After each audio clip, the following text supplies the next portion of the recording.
بس كلمة، يوم 25 انت شايفه ازاي دلوقتي؟ والله يوم 25 ده مفاجأة للكل. يعني انا عارف انه مفاجأة في الناس يعني الجيش نازل يحتفل، دي حاجة ترجع له هو، ده مالناش فيه.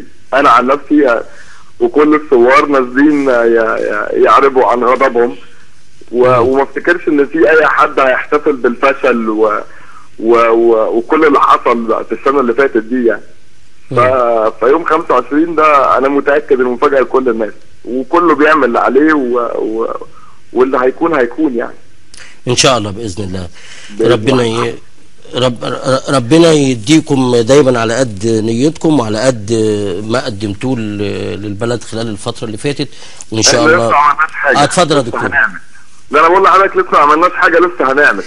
لا انا بقول ده، كنت هقول ان ده استكمال طبعا لمشوار طويل هتقوموا بيه خلال الفتره الجايه